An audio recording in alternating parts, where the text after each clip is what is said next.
Hola, muy buenos días. Yo soy la doctora Olga López, soy médico supervisor de consultorios. Tengo más bien formación en medicina del trabajo por la UNAM y pues me invitó la Cámara de Comercio Canaco Servitur de Cuernavaca a darles un tema con respecto a la evaluación y el seguimiento de salud en los trabajadores a nivel empresa. Entonces, vamos a iniciar. Empezaremos hablando qué es el coronavirus. El coronavirus, pues, es un virus RNA que quiero mencionar de manera importante que los virus, pues, necesitan de un ser vivo para poder mantenerse en el ambiente. Entonces, lo menciono porque aunque este virus, pues, es un virus bastante resistente en las superficies, finalmente, si no tiene un ser vivo donde vivir, pues, se va a morir, ¿no? Este virus está formado por una capa de grasa o capa de lípidos y por viriones. Estos viriones son estas bolitas rojas que ustedes ven en esta imagen y que son pues la llave maestra que le permite ingresar al cuerpo de los trabajadores o de los pacientes. Importante mencionar que los virus pues no se matan con antibiótico. Entonces, normalmente tenemos esta cultura de, bueno, y el antibiótico, no me vas a dar antibiótico para que me componga. Los virus no se matan con antibióticos y lo menciono porque aunque bien es cierto que en los tratamientos de COVID se utilizan antibióticos, pues estos son por las infecciones agregadas de bacterias que se hacen una vez que el sistema de defensa de las personas pues están deprimidas por estar luchando contra el coronavirus y entonces las bacterias pues aprovechan esta oportunidad y causan infecciones bacterianas. Es por eso que se agregan los tratamientos antibióticos. Como antecedente, pues quisiera mencionar que los SARS-CoV, que es esta familia del COVID, o del coronavirus más bien, porque COVID es la enfermedad, se estudian desde los años 60, pues no había esta variante de resistencia en el ambiente como lo es el COVID, ¿no? El coronavirus, el SARS-CoV-2. Entonces, esto es lo que lo ha hecho tan difícil de controlar, pues la durabilidad que tiene este microorganismo en el ambiente. Ahora, desde los años 60, pues se había observado que los SARS-CoV pues causaban infecciones en personas y en animales con una alta tasa de letalidad, ¿no? Con una letalidad importante. Entonces, este microorganismo o este virus entra a través de las células epiteliales del tracto respiratorio y del tracto gastrointestinal. El tracto respiratorio está hecho por la nariz, la garganta, los pulmones, básicamente, de manera general, y el tracto gastrointestinal, pues por la boca, el esófago, el estómago y los intestinos. Importante que lo sepamos por dónde entra para también saber cuáles son las vías de eliminación. Entonces, las vías de eliminación, pues es a través de estos dos sistemas. En cuanto a la vía respiratoria, pues a través de la saliva y el moco, y en cuanto a la parte gastrointestinal, a través del excremento o la materia fecal. Aunque no tenemos o no existe todavía algún estudio que nos compruebe que una vía de contagio es a través de la materia fecal, sí hay estudios que mencionan que los pacientes que tienen COVID, pues tienen una gran cantidad de virus en la materia fecal. Entonces yo siempre les digo a mis pacientes, más vale pecar de exagerados a que después en algunos meses me digas, oye, ¿sabes qué? La vía de contagio también es a través de la materia fecal y lo menciono porque muchas de sus empresas pues tienen sanitarios y es importante que estemos muy al pendiente de esta forma o de esta vía de contagio, aunque no está comprobada científica, habría que tomarla con sus reservas en consideración, sobre todo para las personas que hacen el aseo de estos espacios, ¿no? Y los equipos que tienen que utilizar para poder hacer este tipo de limpieza en los sanitarios. Entonces, pues si recordamos esta parte, entenderemos que la transmisión es a través del aire, a través de estas gotículas de saliva o moco, a través de la vía oral fecal, que insisto no está comprobada, pero que pudiera ser una vía de contagio. Y también a través de los fomites. Los fomites son cualquier objeto que esté en contacto con el virus o esté contaminado por el virus. Entonces es importante que lo sepamos porque pues puede ser la cartera, las llaves, la tarjeta, las plumas, incluso en algunas empresas pues tienen dispositivos que comparten todas las personas, ¿no? Entonces, no sé, la impresora donde todo el mundo imprime, pues es un fomite, sobre todo si hay algún paciente o alguna persona que tenga coronavirus o COVID. En cuanto a la evaluación y seguimiento de la salud, pues vamos a empezar en materia que nos atañe como empresarios, pues hay que evaluar a todos los trabajadores. En México se estila muy poco, la verdad, el uso de médicos de empresa, pero debemos saber, si no lo tengo, si yo no tengo un médico de empresa, pues debemos tener la evaluación de todos los trabajadores. Esto es, si tienen diabetes, hipertensión, si tienen obesidad y sobrepeso. En este punto quisiera recalcar que hay que tener en consideración que no todas las personas que tengan sobrepeso o obesidad grado 1 se van a ir a casa, ¿no? Lo menciono porque alguien por ahí me preguntaba, oye, tengo todos estos pacientes o todos estos trabajadores con sobrepeso, los mando todos a casa. Le digo, pues mira, si lo tomáramos como sobrepeso u obesidad grado 1, pues prácticamente nos iríamos todos a casa, ¿no? Porque los mexicanos pues gozamos de peso de más. Entonces, eh, hay que evaluar bien al paciente, hay que evaluar bien al trabajador, cuándo se va y cuándo no se va, sobre todo por sobrepeso, obesidad. Si mi trabajador tiene diabetes, hipertensión, enfermedades del corazón, enfermedades del riñón o alguna otra enfermedad agregada, definitivamente hay que mandarlo a casa con trabajo en casa, ¿no? Esta modalidad home office. Ahora, a todos mis trabajadores tienen que usar equipo de protección personal. Importante que yo evalúe el equipo de protección personal que utilizan mis trabajadores antes de entrar a la empresa, esto es en el trayecto de su casa a la empresa, durante la estancia en la empresa y una vez que se van a casa. ¿Por qué? Porque no es lo mismo la persona que viaja en transporte público que la persona que viaja en su auto particular. Desde luego, la probabilidad de contagio en una persona que viaja en transporte público es mucho más alta que alguien que viaja en su transporte particular. Entonces, ahora yo le tendría que preguntar a este trabajador, oye, ¿qué equipos de protección traes, no? ¿O con qué viajas? ¿Trae careta, trae gogles, trae cubrebocas, lo usa, no lo usa, hace la sana distancia? Entonces, ahora, por eso es importante y el saber cómo viaja mi trabajador y cómo ingresa a mi empresa, pues es importante porque yo tendría que pedirle a todos mis trabajadores que se laven las manos cuando entran o antes de entrar a la empresa, ¿no? Entonces, podríamos poner dispensadores de gel, que más adelante les explicarán de las reestructuras de las empresas para esta nueva normalidad, pero podría yo utilizar alcohol en gel si yo no tengo un lavabo, no puedo adaptar un lavabo en la entrada de la empresa, pues podría poner alcohol en gel para que se desinfecten sus manos, porque vamos a pensar que este trabajador viaja en transporte público, tiene un checador de huella, llega a la empresa y pone su huella y resulta que se venía agarrando del pasamanos, del metro o del transporte colectivo o de la ruta y entonces pues ya me dejó ahí un fomite. Y entonces llega otro trabajador y se contagia y luego llega otro y así sucesivamente, entonces el riesgo es alto. Entonces es importante el lavado de manos antes de ingresar a la empresa. Ahora, existen algunos productos de desinfección, más adelante se los mencionarán, pero existen algunos productos que se pueden administrar sobre el trabajador eh, a manera de desinfectar todas las cosas que él trae su ropa, su calzado, sus mochilas, su equipo de protección personal incluso, ¿no? Con el que viajaba en este transporte. Entonces, eso es importante que lo tomemos en consideración. Digo, en cuanto al calzado, pues ahora está estos tapetes sanitizantes que ya se utilizan en muchas empresas y muchos lugares, pues sí hay que utilizarlos, ¿no?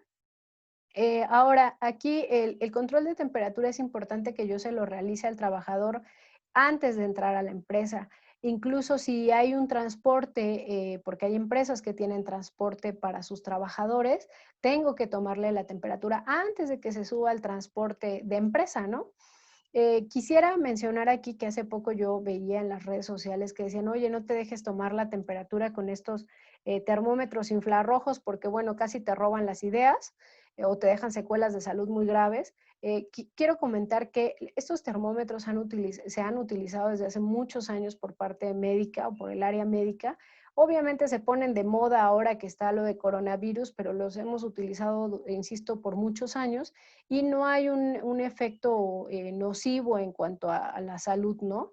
Entonces, es más riesgoso que yo no le tome la temperatura a que me confíe de esta desinformación de las redes sociales.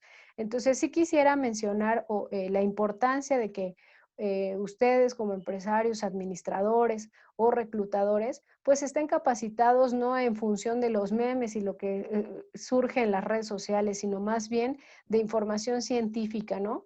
Porque a veces uno pudiera tomar decisiones como por ejemplo esta de ya no te voy a tomar la temperatura al entrar al trabajo porque pues te puedo causar una lesión de salud importante. Y entonces dejo de hacerlo y va a resultar que algún trabajador entre con fiebre a la empresa y entonces me haga un contagiadero de la empresa, ¿no? Entonces, sí es importante mencionar este punto. También es importante mencionar que tiene que ser a distancia la toma de temperatura del trabajador y tendríamos que tener una bitácora de registro que puede estar en la entrada, puede estar en el área de vestidores. Esa dinámica pues ya cada quien la va a implementar de acuerdo a su tipo de actividad o giro empresarial que tiene.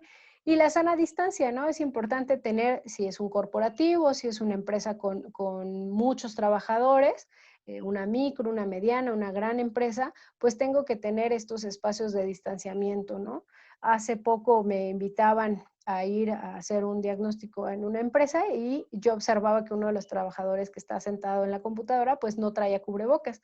Entonces yo le pregunto, oiga, ¿por qué no trae cubrebocas? Me dice, es que estaba desayunando. Y entonces a mí me saltó la idea, bueno, si yo me quito el cubrebocas para desayunar en una empresa, pues no me garantiza que no haya coronavirus en esa empresa, ¿no? O en ese espacio en el que yo estoy. El hecho de que yo llegue a un espacio cerrado no significa que no hay coronavirus, sino todo lo contrario. En los espacios mucho más cerrados y poco ventilados hay más cantidad de virus en el ambiente. Entonces eso también es como importante que sensibilicen a sus trabajadores en cuanto al uso de estas medidas, porque muchos pues no creen, no entienden, no saben la forma de contagio del coronavirus y entonces pues no haces ninguno de estos protocolos de seguridad para toda la empresa, ¿no? Ahora, en cuanto a las definiciones, pues tenemos lo que es caso sospechoso y caso confirmado. En cuanto a caso sospechoso, pues existe esta definición que dice que es cualquier persona de cualquier edad que en los últimos 7 días haya presentado al menos 2 de los síntomas comunes y uno de los adicionales. Los síntomas comunes, pues es fiebre, tos, dolor de cabeza. Los síntomas adicionales, pues es la secreción nasal, el dolor muscular, los ojos irritados, la secreción ocular, que es la conjuntivitis, dolor de garganta. Y en cuanto a síntomas graves, pues la dificultad respiratoria. Quiero mencionarles aquí que igualmente es importante platicar con sus trabajadores porque, así como decimos en el área médica, algunos pacientes, en este caso algunos trabajadores, se van a salir del libro. Quiere decir que no van a tener estos síntomas tal cual los maneja la literatura. En algunas ocasiones los síntomas pueden ser solamente fiebre y malestar general o puede haber cefalea y malestar general y resulta que es COVID. Lo comento porque hace poco yo tuve una paciente que me marcó y me decía, oye, tengo una alergia, ya me la traté como siempre, pero no se me quita. Y entonces yo le decía, pues hazte una prueba de COVID, o hazte un PCR. Y ella me decía, se molestó un poco y me decía, no, ¿cómo crees? O sea, yo no puedo tener eso si nada más tengo como algo tipo alergia. Acude a una segunda opinión médica, el cual le da tratamiento para una infección de garganta y al no ver la mejoría, me vuelve a marcar esta paciente y me dice, oye, ¿sabes qué? Sí, ya fui con el doctor, me dio este tratamiento, pero pues no mejoró. Entonces le dije, bueno, insisto una vez más en que te hagas una prueba PCR de COVID. Acto seguido se la realiza y es positiva a COVID. Entonces es una paciente o una trabajadora que tiene muy pocos síntomas, más sin embargo no significa que no tenga COVID. Entonces, importante mencionarles a sus trabajadores que en cuanto comiencen con algún tipo de síntoma o me siento mal, pues acudir, ¿no? A la parte correspondiente al médico de empresa, acudir a estos consultorios anexos a farmacia para que se le revise al paciente o al trabajador. ¿Por qué? Porque a veces, y hay que explicárselos así, porque a veces tú le preguntas al trabajador, oye, ¿te duele la garganta? Y no. Y tú le dices, oye, nada así, ni leve. Ay, bueno, sí, muy poquito, pero pues es que yo pensé que eso no era importante. Entonces, sí, todo es importante. Sí, insisto mucho en la sensibilización de los trabajadores al contarme los síntomas que pueda sentir. A veces tienen miedo de que los vayas a despedir por el hecho de tener alguna sintomatología. Entonces, es importante, por seguridad de toda la empresa y de todas las personas, de la empresa, incluso de las familias de todos los trabajadores, pues es que notifiquemos, hoy sabes que me empecé a sentir mal, o hoy sabes que empecé con dolor de cabeza, para que entonces nosotros o el médico de empresa pueda tomar las determinaciones de los seguimientos de estos pacientes, ¿no? Habrá algunos trabajadores que, bueno, es tal cual del libro, tiene los síntomas comunes y tiene su síntoma adicional. Ahora, algo que es importante es cuando yo lo referencio a la parte hospitalaria. Lo referencio cuando la saturación de oxígeno es menor a 90.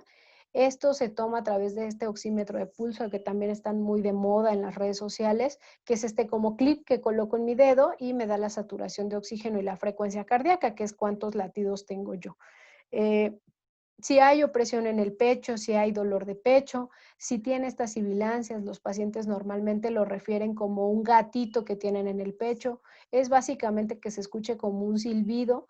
Generalmente el paciente lo percibe por las noches, cuando todo está silenciado. Cianosis, que es cuando la boca o las puntitas de los dedos se nos ponen morados, o color violeta o azulados.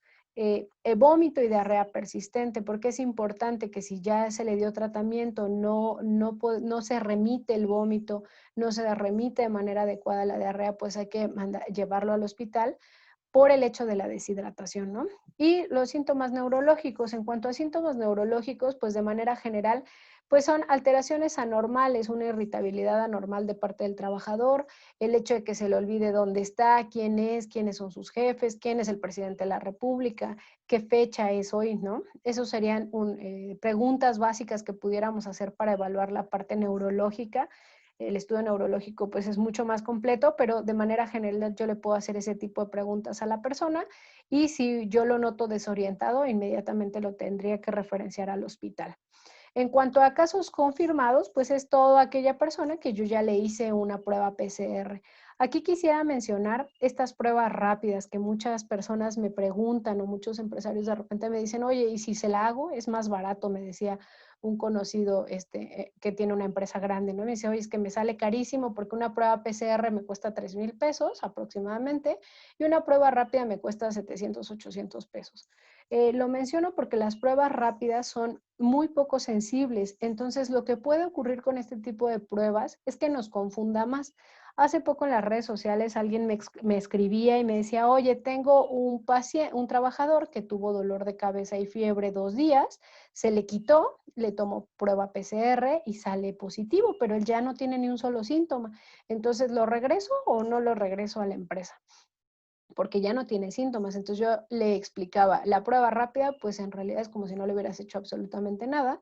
¿Por qué? Porque a veces me puede decir la prueba rápida que este trabajador es positivo y no serlo, o viceversa, que me diga, ¿sabes qué? No tiene COVID y resulta que sí lo tiene. Entonces, véanlo como una inversión el tomar pruebas PCR de sus trabajadores que tengan síntomas, porque a largo plazo va a ser mucho más rentable el hecho de tomarle una prueba PCR, en el sentido de que puede ser que si yo me quiero ahorrar estos 1,000, 2,000 pesos y le tomo una prueba rápida, pues puede ser que yo esté mandando a casa gente que no tiene COVID de manera contagiosa, o bien que puede ser que yo deje a trabajadores que son COVID positivo en mi empresa. Y entonces yo le decía a esta persona que me decía, oye, pero me sale más caro, yo le dije, bueno, imagínate que tú dejes en tu empresa a un trabajador que es COVID positivo, que la prueba rápida, que es nula en sensibilidad, te dice que no tiene COVID, y al rato enferma toda tu empresa, ¿no?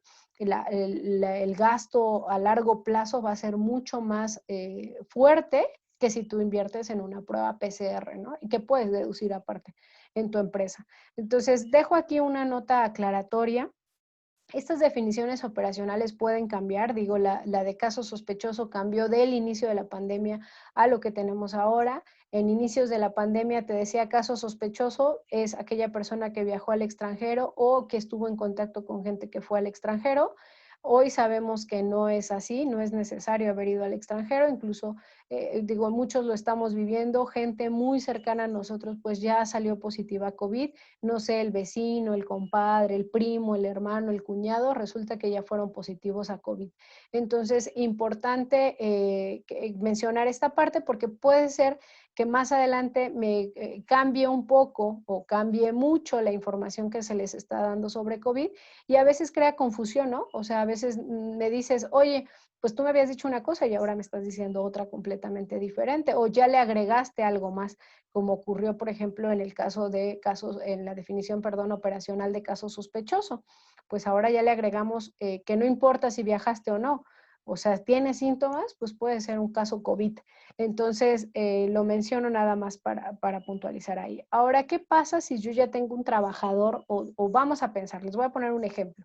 Llega un trabajador, le tomo la temperatura en la entrada y resulta que tiene 37,5, eso es fiebre.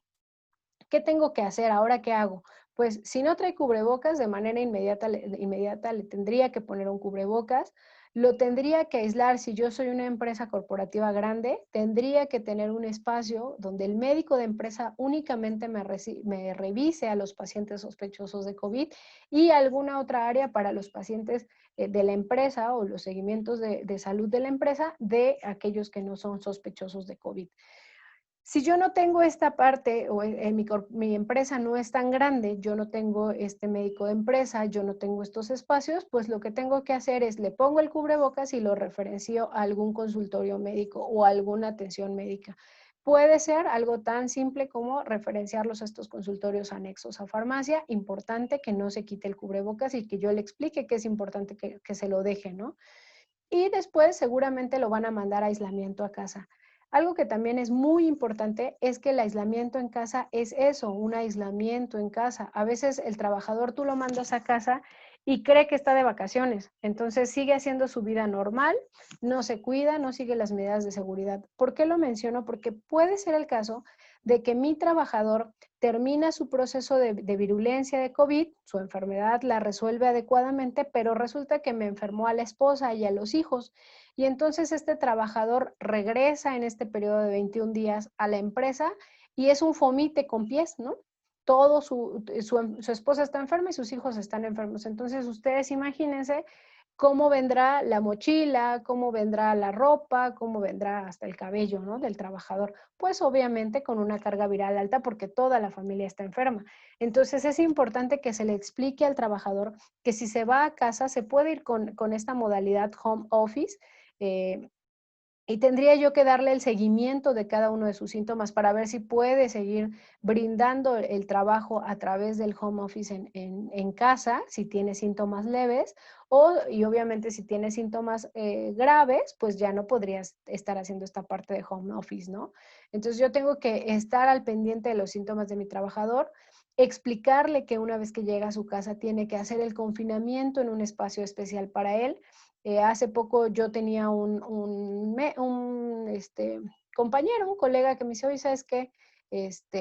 Tengo un trabajador así. Y yo le decía, bueno, tienes que explicarle que tiene que estar en confinamiento. Entonces, bueno, me referenció con él, yo hablo con este paciente y le explico que tiene que tener un cuarto exclusivo para él, que más adelante les voy a mencionar más bien los puntos que debe de seguir el trabajador una vez que está en su casa. ¿Para qué? Para que no contagie a su familia y para que él no se vuelva un fomite una vez que él remite la enfermedad y regresa a la empresa y toda su familia tiene COVID, ¿no? Bueno, ya lo mencionamos, el área de recursos humanos, la gerencia o la parte, o incluso yo, si soy el reclutador y soy el dueño de la empresa, pues yo puedo darle seguimiento a los síntomas del trabajador y estar al pendiente de cómo va evolucionando y cuándo lo tendría que referenciar, ¿no? Y comentarle, ¿sabes qué? Esto necesitas irte al hospital y el seguimiento incluso también del médico de empresa. Ahora, en cuanto a los tratamientos sintomáticos, eh, digo, suena chiste, pero es anécdota. Lo ideal es iniciar con paracetamol. Yo como médico de empresa o yo como persona que no soy médico de empresa le puedo decir al trabajador, ¿sabes qué? Tómate un paracetamol en lo que te evalúa la parte médica. En COVID, yo siempre les digo, los mexicanos somos mucho de automedicarnos, nos encanta la automedicación, pero en COVID no. O sea, no es momento de experimentar qué pasa si me tomo este medicamento. A lo mejor en otras enfermedades pues lo hacemos y lo hacemos de manera regular o lo hacen los trabajadores y los pacientes, pero en COVID no. ¿Por qué? Porque se complican muy fácilmente. Entonces, en las redes sociales hay mucha información sobre que si te pones Dexa, que si ivermectina, que si hidroxicloroquina. Yo les recomendaría que esa parte de tratamiento se la den se la dejen al médico, ¿no? Si yo tengo médico de empresa, este debe de darle el seguimiento a mi trabajador. E importante no volverlo a citar a la empresa. Por ahí algún médico de empresa me decía, oye, ¿y cada cuánto lo cito? Le dije, no, no lo vas a volver a ver. O sea, todo el seguimiento se lo vas a dar vía telefónica, vas a estar al pendiente de tu paciente, pero no lo vas a volver a ver en la empresa hasta que no haya pasado su periodo de cuarentena, ¿no? Que son 21 o 15 días dependiendo, y ahorita les explico. ¿Por qué? Porque cada vez que va a la empresa, si yo lo vuelvo a citar en la empresa, pues al rato me puede contagiar al que toma la temperatura en la entrada, me puede contagiar al médico de empresa, me puede contagiar al resto de las personas que están en el corporativo o en mi empresa. Entonces es importante, todos los seguimientos se dan a través de vía telefónica, vía videoconferencia, videollamada. Y en caso de que, bueno, me decía él, oye, y si necesito darle un antibiótico o una receta de un medicamento que no pueda surtir de manera libre en la farmacia, le digo, bueno, pues existen estos taxis que se utilizan a través de una aplicación móvil. Le digo, pues mándale la receta a su casa, ¿no? O pídele a algún familiar que venga y le das la receta afuera de la empresa. Obviamente él también es un caso contacto del paciente y no tendría que entrar a la empresa, ¿no? No en este tenor discriminativo, sino más bien preventivo. El regreso a la empresa, pues normalmente el IMSS me da 14 días, bueno, prácticamente 15 días de incapacidad por COVID. Yo le sugeriría que fueran 21. Si yo lo quiero regresar a mi trabajador a los 15 días, tendría que hacerle una prueba PCR para garantizar que no hay forma de que me contagie, ¿no? A nadie. Si yo no quiero hacer una prueba PCR porque me quiero ahorrar a lo mejor este trámite, pues yo les recomendaría que le dieran 21 días. Estoy segura que ya para ese tiempo o ese periodo ya no me va a contagiar absolutamente a nadie. Vuelvo a insistir, importante saber si la familia de ese trabajador se contagió de COVID, sobre todo las personas cercanas a él, esposa, hijos, mamá, papá, ¿vale? Entonces eso también es como importante que lo tengamos en consideración. Aquí está pues el proceso que debo de hacer para el permiso COVID, que bueno, es un trabajador con síntomas, se tiene que hacer un cuestionario, ahorita se los voy a mencionar cuál es. Si tiene síntomas pues leves, no está en riesgo de que pueda complicarse, pues básicamente lo remito a los cuidados en casa o bien a los consultorios anexos a farmacia para que le den el seguimiento a ese paciente. Muy probable le darán el diagnóstico, le darán la explicación que yo les acabo de dar y le darán el seguimiento también vía telefónica, ¿no?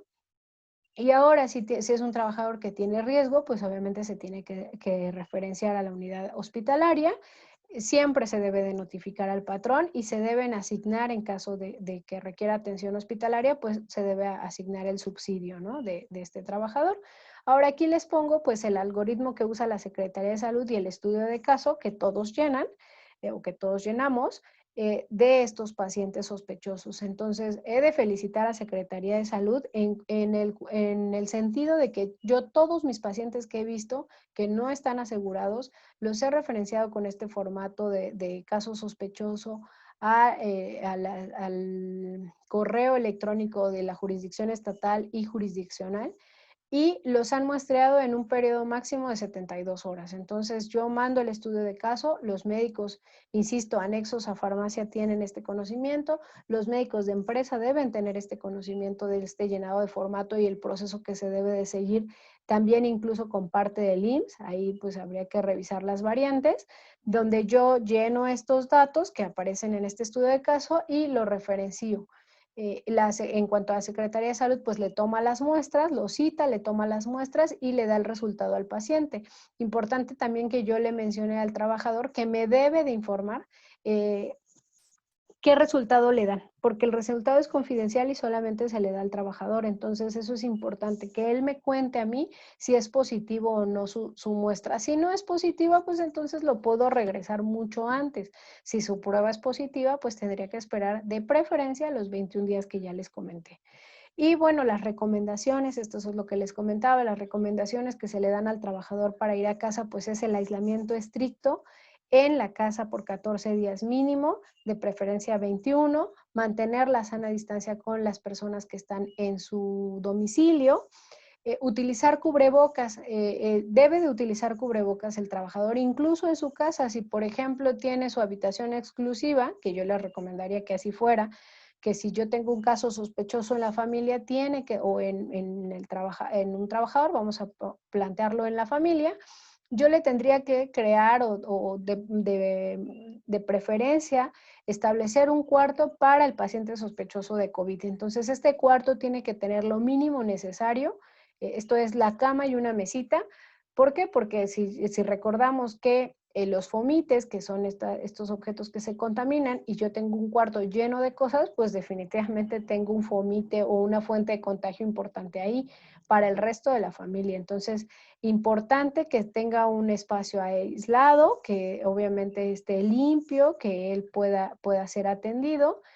Por ahí una paciente me decía, oye, ¿y cómo sé que no se va a morir? ¿O cómo sé que no se pone grave? Ah, bueno, pues lo puedes contactar a través del celular de un cuarto a otro, le puedes tocar la puerta y preguntarle si está bien, ¿no? Y me decía, ¿cómo le doy de comer? Ah, pues le pones una mesita fuera del cuarto, le tocas la puerta, le dices, ya está tu comida. Entonces él mete su plato, come adentro del cuarto, saca su plato y tú obviamente con guantes y con ciertas medidas, pues vas a llevar a cabo la desinfección y el lavado adecuado de esos trastes que están en contacto con el paciente COVID, ¿no? O con el trabajador COVID.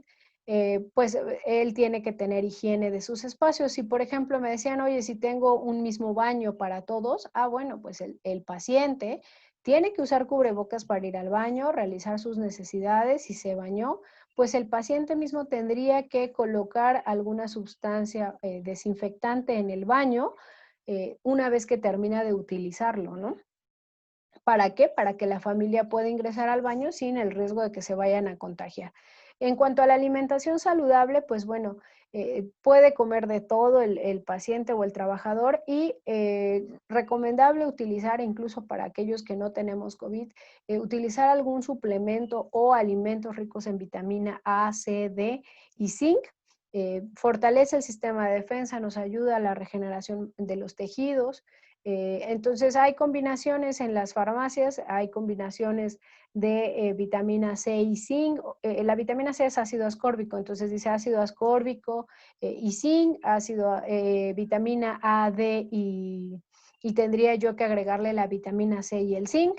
Entonces puedo hacer algunas combinaciones ahí de multivitamínicos, alguno que tenga todo, pues bueno, sería mejor.